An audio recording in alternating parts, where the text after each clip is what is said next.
Hello, my name is Rebecca Ryan, and I'm one of the instructors of Zen Leadership. Since COVID, of course, we've been teaching a lot online, and while that's different, it's still highly effective. It's actually shocking how much connection we can build with the Zen Leader material, even in an online format. And I know that all of the graduates over the last couple of years would agree with me because they keep coming back.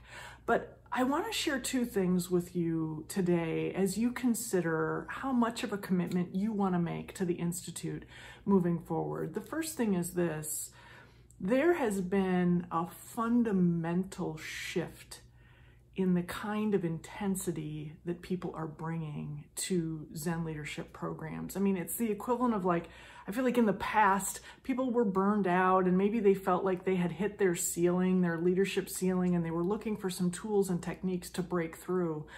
But the questions that people are asking now aren't just about burnout, they're about purpose. Where do I even want to put my time? It's not like, can I get my leg on the next rung of the ladder? It's like, is my ladder leaning against the correct building?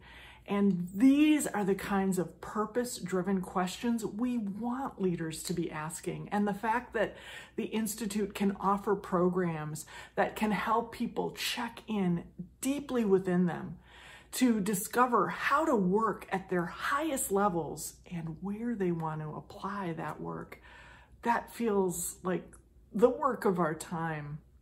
The second thing I want to note is that I can't think of a single program I've been involved with since I've been teaching at the Institute, which has been for quite some time, where we haven't had at least one participant who's been on a scholarship.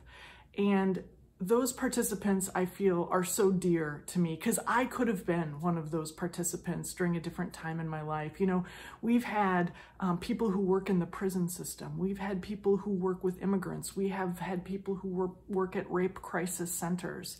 These aren't folks who could normally afford the Institute's programs, but because of generous benefactors who in some cases give block grants for scholarships for a series of people, or who in other cases just receive a huge discount on their tuition from the Institute, we always find a way to make a place for those who are really interested in the Institute's program.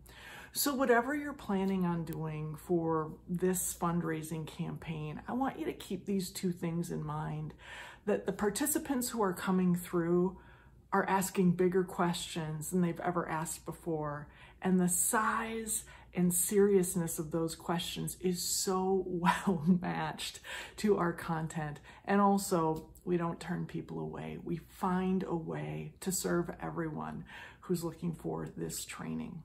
So thanks in advance for whatever you can do for this year's campaign. And I look forward to meeting you, maybe at our event on February 2nd.